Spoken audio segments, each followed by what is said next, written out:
Hey, what's up, everybody? Welcome back to another episode of the Wildcat Alley podcast. Alex Marcotullio, my boy Juice Thompson, number 22 and a half.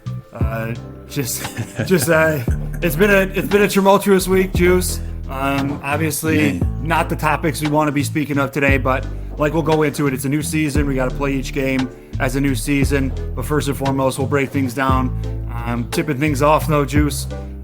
Tell me how you been. What's been up with you and the family? Anything new? Man, been doing well. Still coaching. I'm still coaching 7th and 8th graders. Our first game is next week, Monday the 23rd. And, still doing my training thing. So get to be home with the family. So it's been good. Right. What's been going on with you? New year off to a good start for you? Yes, sir. First and foremost, shout out Juice Hoops. Go follow, give him some love. Man. Making Chicagoland players better session by session. Hey. We're seeing results, so I like it. Yeah, cool. I like it a lot. Cool. Well, yeah, everything's good here, man. I'm excited to talk to you about this week. Obviously, not the results we want, so let's jump into X's and O's here. First and foremost, let's break down that Rutgers game. What are some of your key takeaways? Yeah, I thought we were hanging in there from the beginning. They would pull away with the lead, but I didn't feel like, we were completely out of control. I felt like we always were in striking distance. I think the highest lead they got twice was 10 points, and we always found a way to make a run. I think we ended the first half down 5 or 6. Then in that second half, we finally figured out, ways to get stops and create some easy baskets for ourselves. And you see, we took that lead when we went on 2 of those big runs that we've been having all season in that second half to get that, 6-point lead. But, from a defensive standpoint, I really enjoyed what I saw from Rutgers. I like how they switched defenses because, as you can see, that kind of kept Northwestern on their toes. They couldn't really get into a rhythm against the zone or defense.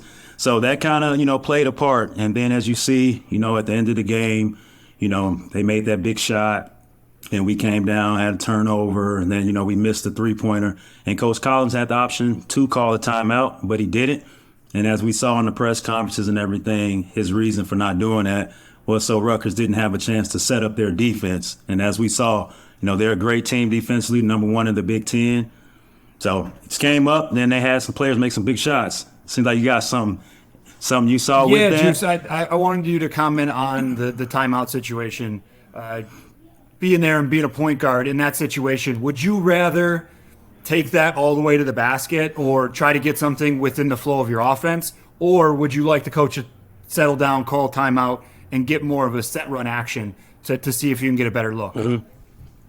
So with that, the first play on the turnover where we had, I would personally prefer to have that as a live ball situation. Down 1, right? Because, That's they just scored. The down 1, push it to the basket, try to get in the lane, draw and kick, get to the basket, finish, or get to the free throw line.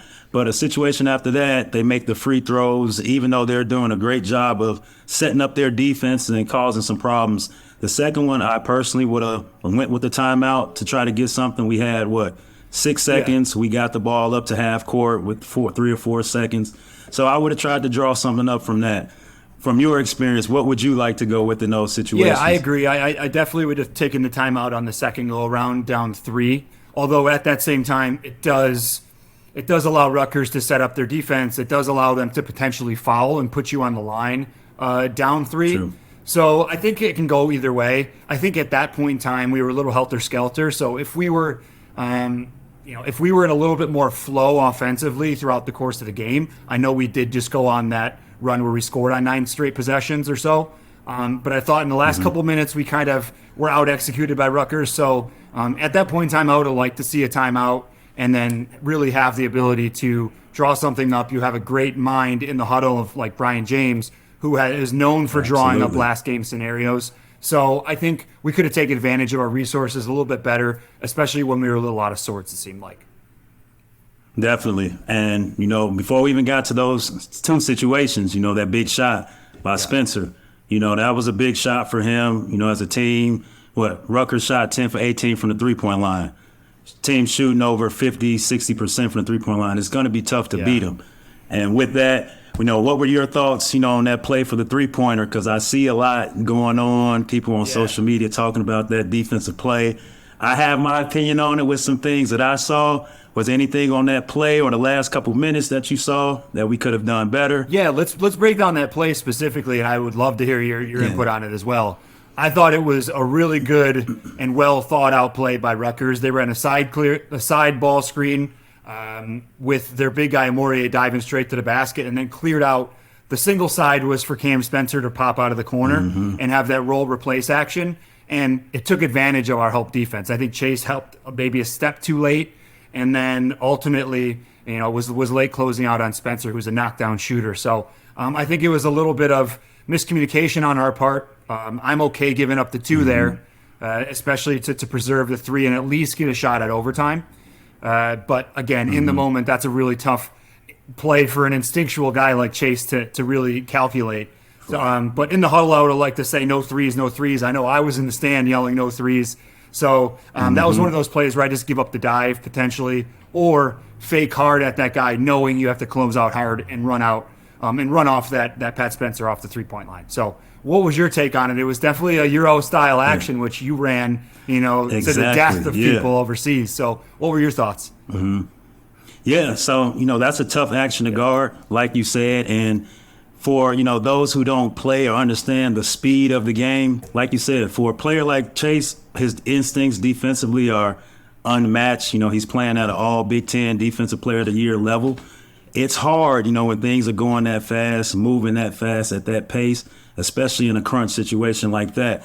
So what I thought from that defensive play from the beginning, I would like to see Matthew Nicholson read that Boo got over that screen as easy as he did, because, Matthew Nicholson stayed up high on that possession. And with that, that's where the help, everyone knew they needed to help. It was kind of like a panic situation. So if Nicholson can read that and get back faster, that will allow Chase to stay with the shooter. And, you have to give credit to Rutgers. They ran a great play. They started out with McConnell on that same side as Spencer, and he cleared it out just to have that one roll guy there, Spencer coming up lifting when the big guy rolls. But when they saw that, I would like to see Robbie Barron be wider, have his hands out to take away that pass over the top to the corner to McConnell, which you would live with, because if he skips it over the top, then Julian Roper, who I would have liked to see stay in the middle and protect that roll so Chase can stay with the shooter, that gives him time to close out. And in that situation, it's McConnell who's in the corner, who's a 20% three-point shooter. That game, he was 0 for 2. And with that, if Barron was in that stance, he's still close enough to close out on Hyatt. So I don't think Chase, it's hard in that situation, but things could have been done to avoid all of that extra help. That's a really good point. Yeah, it's a really good point, because when you think about it, single side guys should not be helping on that role, right? And it's tough. And you're leaving, we'll leave McConnell in that, and if he hits that three there, kind of so be it. But Spencer at that point was 5 of 7 from 3, and was really lights out the entire game. And I know you and I were both high on him coming into the matchup, and that was a key case of kind of know your personnel, right? You talk to each other in the huddle and say, hey, I'm not leaving this guy. If anyone's going to beat us, it's got to be somebody else. Even if that point guard's coming off that ball screen to the left, let's see him make a pull-up jump shot to tie the game or send it to OT. I'd much rather have other guys come off and try to beat us than leave Spencer on a wide open throwback on a shot that he knocks down, at least 45 to 50% of the time, especially the way he was cooking. Yeah. And big players make big shots. You have to give credit to him. He had the courage to take that big shot, and he just knocked it down. It looked like he was really confident going into it. So, a few defensive breakdowns, things that we can adjust and change, but you know how fast that goes in the game. You have your defensive principles in place.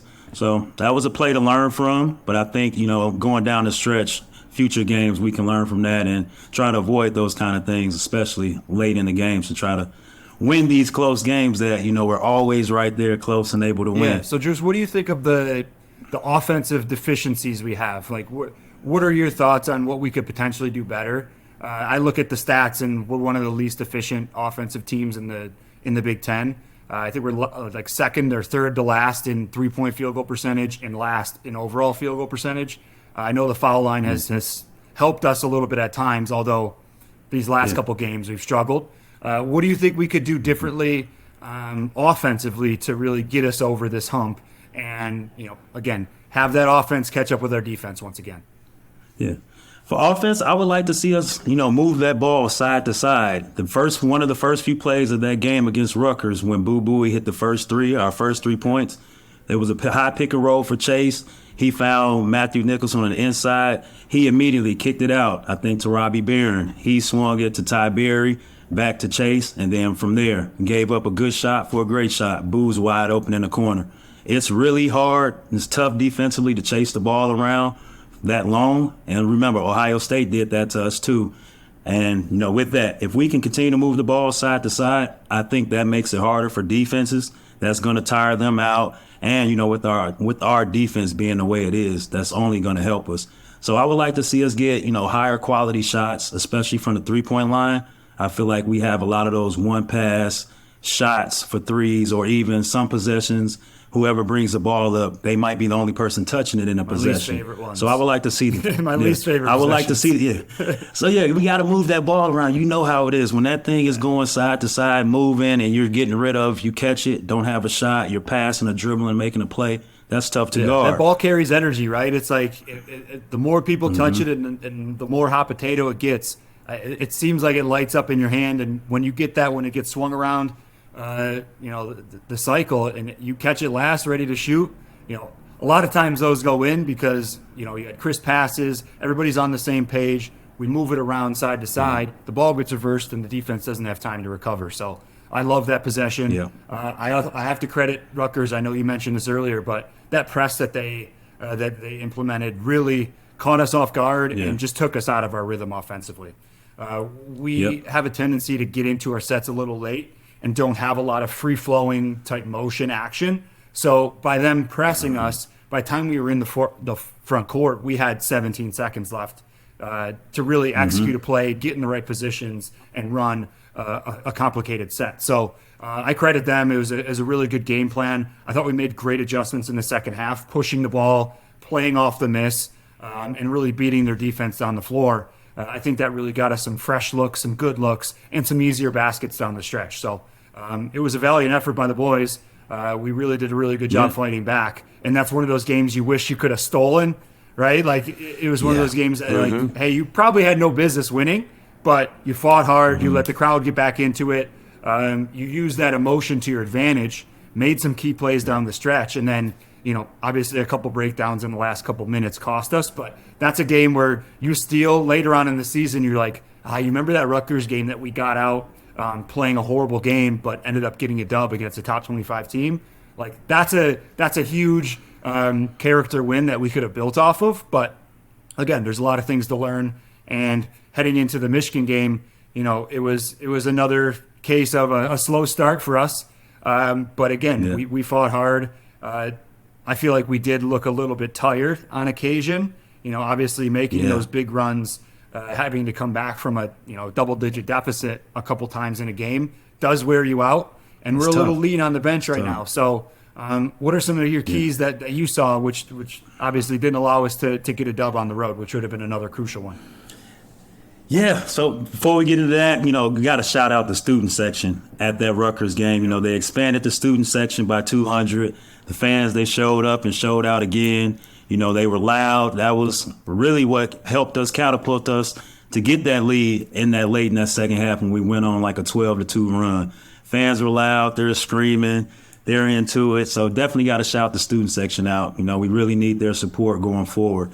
But going back into that Michigan game, we got off to a slow start. Again, it's like they're throwing that first punch.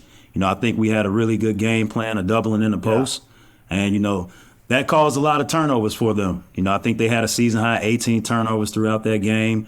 But there were also times, with Hunter Dickinson being the player that he is, he saw that double team coming. Personally, I would have liked to see us, sometimes wait for him to take a dribble to throw a double team, opposed to always going to double as soon as he catches the ball, just to throw him off guard so he can't really read it. But, some of those times that ball was moving, and you have to give him credit. Even though he didn't have a lot of assists that game, he still had those hockey assists where he's kicking it out of the post, swinging it opposite side, and then they're kicking it to an open person. So that was really good. And, obviously, defensively, we didn't, rebound the ball that well, and we had foul trouble. something that's been scaring you and I both, with our thin front court, the lack of depth.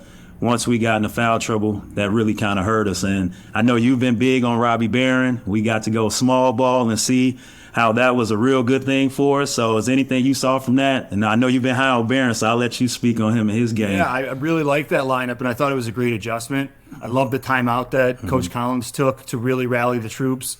We got popped early. Michigan was really executing effectively and efficiently, and the ball was popping for them. And then their guards, their young guards, who you and I said are going to have to, really perform to beat you, they really did, right? They came to play. Buffkin and Doug McDaniel had, really nice nights. Buffkin was super efficient, 18, and then Doug McDaniel hit some huge shots in the first half and, kind of controlled the game early.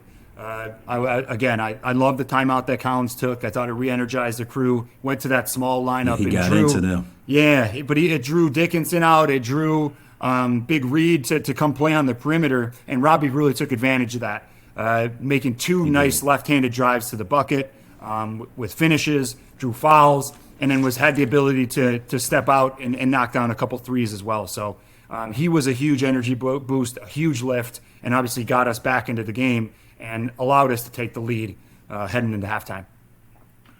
Yeah, and one other player from that game, even though Chase didn't shoot the ball well, his defensive commitment, he's playing at a high level. Right now, he's my pick for Defensive Player of the Year. 5 steals. You don't see that often. Someone getting 5 steals in the game, but he's consistently doing that where he's getting 4 and 5 steals. Obviously, like you said, guys looked a little tired. He was still able to get his shots off, but shots weren't falling. And you have to give him credit for still staying locked in on the defensive end. Boo, he had a really good scoring night. He didn't shoot it as well as he usually could, but he was still able to knock down some shots and, keep us in the game with making some of those shots. But comes down to it, we got to rebound the ball, and we're going to have to find a way to stay out of foul trouble.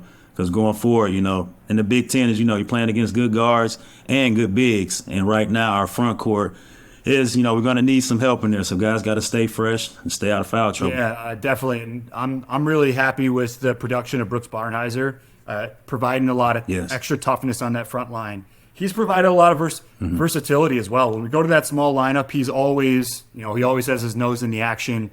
He's diving on the floor first for loose balls. Yeah, he really mixes it up. And as he evolves and as he gains more confidence, I think the offense is going to come. So his commitment and intensity on the defensive end, as well as being that kind of jack-of-all-trades type role player for us, has been crucial.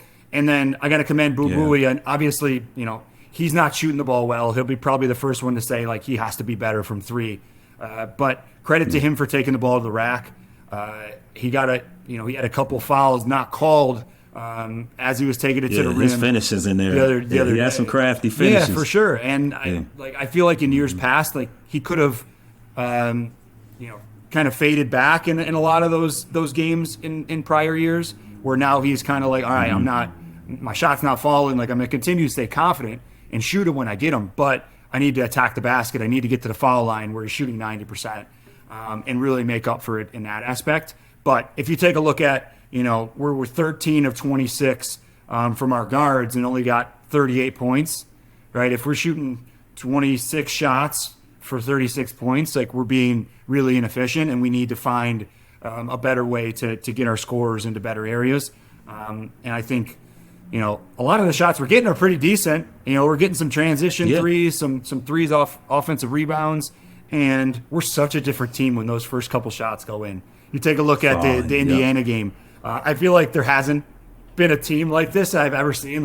It really matters if their first or second shot goes in. Otherwise, we know what we're in for if the first couple miss. So obviously we've been able to hang our hat defensively, but we got to find a way to become more efficient from 3. We're getting outscored from the 3-point line every game. So, the games that we are outscoring the opponent from 3, a lot of the games we're winning. So I think that's a really crucial thing to look at as we move forward.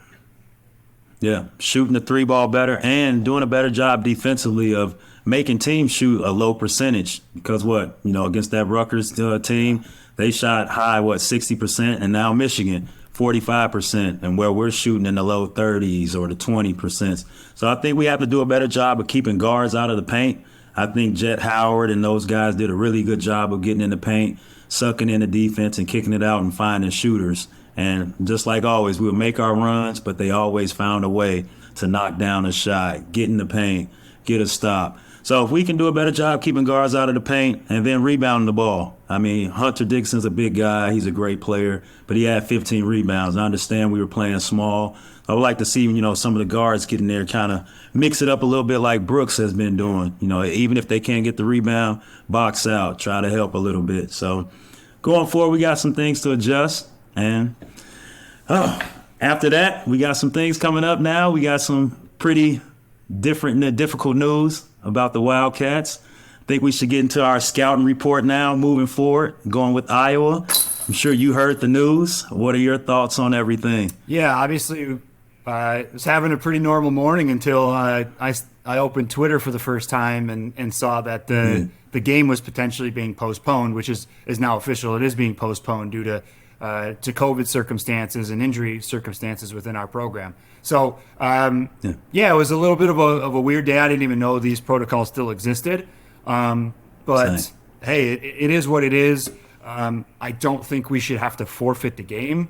I think we have plenty of space. I know obviously it's going to be a little bit of a cram somewhere in the schedule. But I think both parties here want to play the game. At the end of the day, Right. we're all competitors, and you want to earn your spots. So I don't think Iowa wanted to forfeit. Maybe they did. Probably not. As a competitor, you want to play all the games.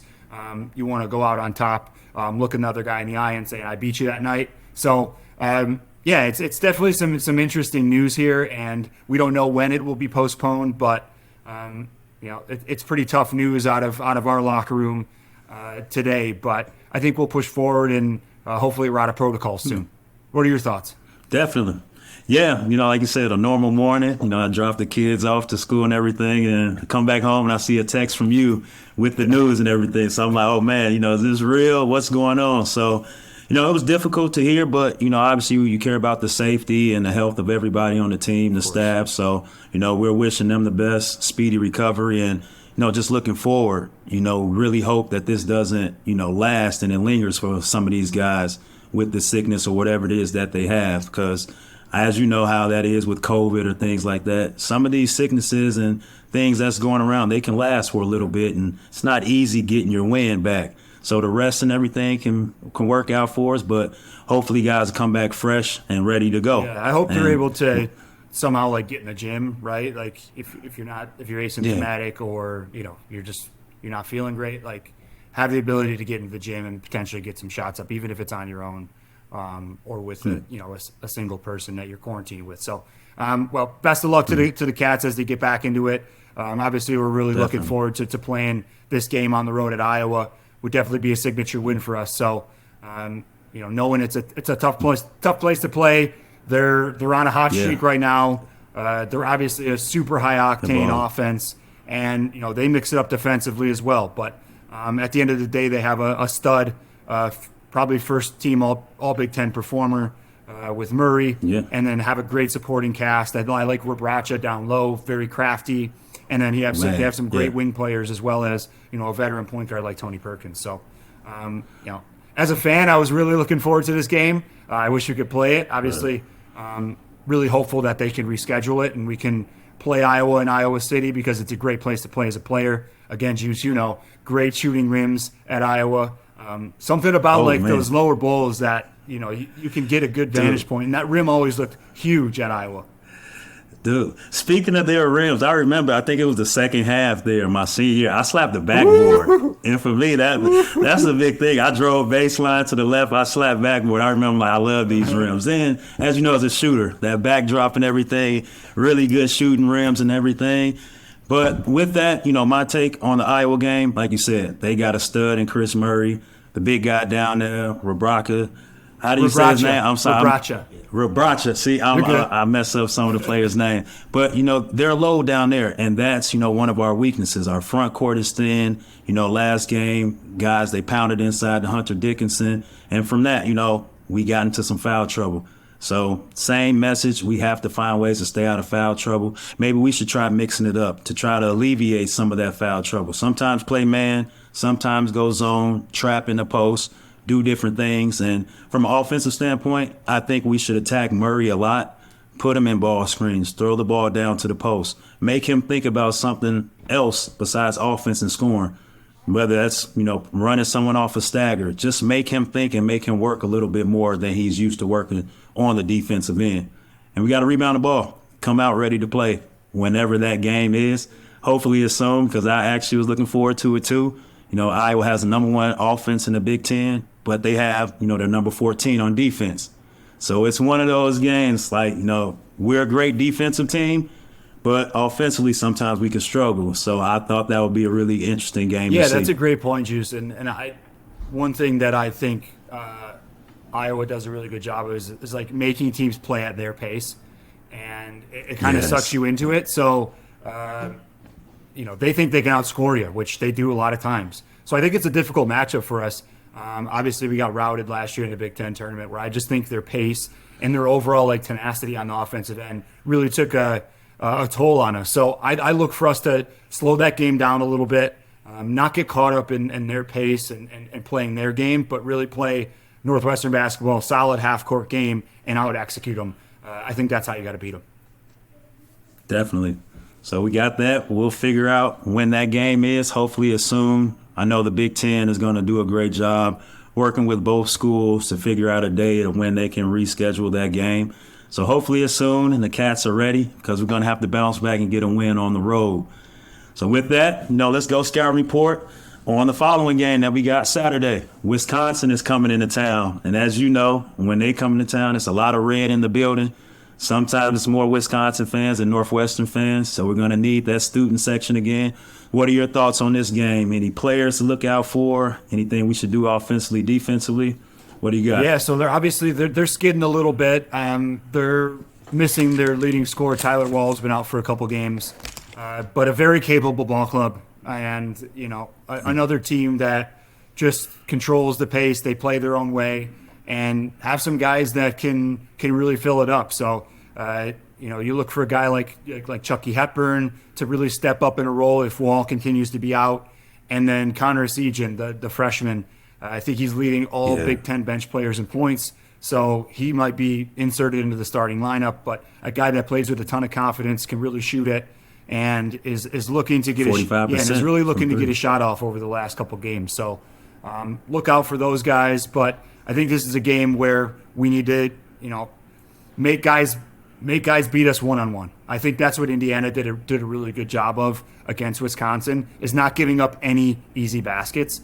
Wisconsin had to work hard for every single basket they had, and they ended up only scoring, low 50s or high 40s, whatever it was. But it was an ugly game for them offensively. Indiana really just controlled the game physically, and then, like I said, really just didn't allow Wisconsin to score any easy baskets, which is obviously a really hard thing to do because they're so disciplined in their action and what they run with that swing-oriented offense. So what are some keys to the game for you, Juice? What are you seeing, that Wisconsin could potentially pose as a problem for us, or what type of solutions can the Wildcats bring to really throw them off their game?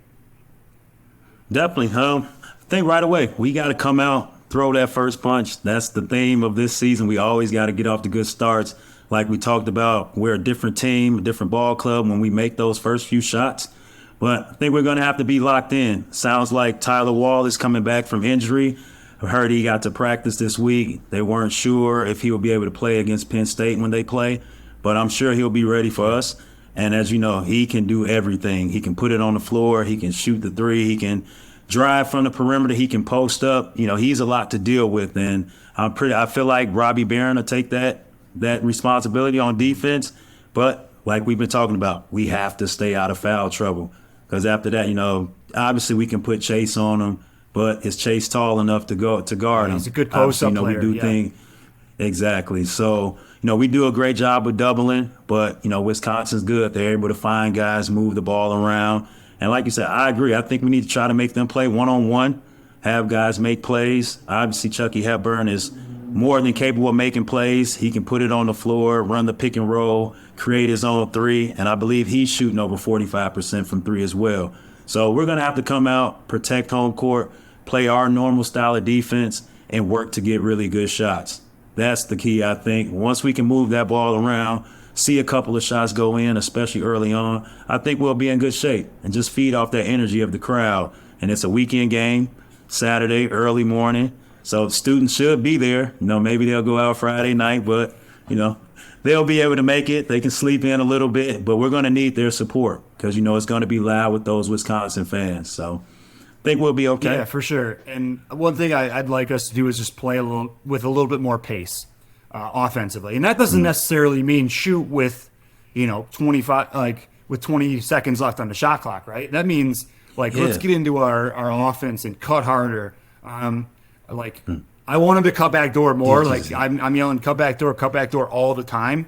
And every time we do it, I think we are drawing one of those step back threes that you and I made a killing on in the Princeton offense. So when we get to those Princeton verities, I would love to see us cut back door more, especially on the point screen away action, over the top. Over the top. We're always coming around. We're always coming around. And I think if we were able to mix it up a little bit more, cut back door, I think we have a little bit better flow to our offense moving forward. Definitely. And I agree with you 1,000%. Moving through the offense with more pace. You remember when we would play that Princeton offense, whether we're, swinging it to the wing or passing it to the center at the top for point. After that pass, we're sprinting. Everybody's cutting, moving at 100 miles per hour. That makes it so much harder to guard when everybody's moving that fast. So that's a really good point. I definitely agree and think we need to move with more pace through the offense. And you remember in practice, you would obviously start with the ball a lot. And if I'm playing guard next to you, I was running through. If we were running point, I probably ran 150 sprints in practice. Just the same thing, straight to the corner, like an absolute robot. But I was running fast. I was rubbing off the center. I was allowing him to get open. But all those little things are going to make a difference. Those little things. The little things like that. So if you're not, even though if you ran slow, but no, obviously you didn't. You're running fast and just clipping the big man a little bit makes all the difference. Because if you don't do that, sometimes the big man can't get open. Our offense is done. So that's a really good point because a lot of people, don't absolutely see those little details and little things that, make good teams great. It's a really good point. I like that, Coach Alex. I remember. Good call on that one. There you go. That offense is so programmed into my mind. I could just I think I can still run it with no problems. There we go. All right. Well, with that, let's move on. Word on campus. What do you have for us? Well, obviously we talked a little bit today about the breaking news. Obviously, when this comes out, it won't be breaking. But I don't know what to really make of this situation. I think what worries me more is that they used injuries in there. So I hope we don't have some lingering things that are really bothering some guys. I know Chase has been a little bit banged up. He's had a back issue. Ty Berry didn't look like himself the other day. I'm not making any claims that he was sick or anything, but he just was a little out of it. He didn't play up to his potential. I really missed him in that Michigan game. So I'm curious to see how he bounced back from this. Obviously, it's getting national attention. It's something that has been highly talked about in the media. People on social media saying that it should be a forfeit and, what are we doing still? Yeah. But I'd like to see our response. And, it's going to show in the first 4 minutes against Wisconsin if we came to play and if we're ready to refocus and obviously get back to over 500 in the conference. Definitely. Yeah, my word on campus is don't count us out. We lost a couple of games, but the guys are going to continue to work and they're going to continue to fight. Continue to support.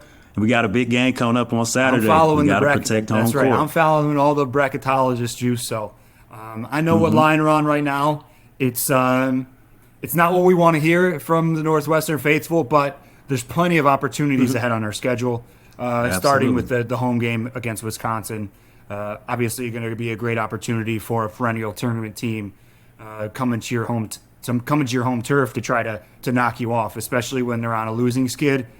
It would be a really big win for us Obviously, it'd get us to 4-3 in the conference. And, again, we talk about those one-game seasons. I think this is, where it becomes most important. When you're on a little bit of a losing skid, how do you turn it around? How do you get that first win again to get you off the skid, to get your confidence back, and then propel yourself forward in the conference? Absolutely. And we've been doing great when we play those early weekend games. So, when we played DePaul, UIC, those early games. So those weekend games, we know what to expect. Indiana on the road was an early waking game. Up early. Yep. And these are wins that we're getting. Right. So hopefully we can keep that going, come out with that energy, that fight, and let's get a win.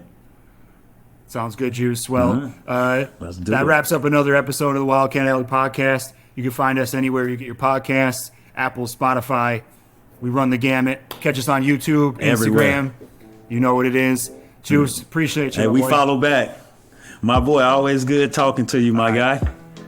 All right, my man. New Amendment, shout out. Keep it going.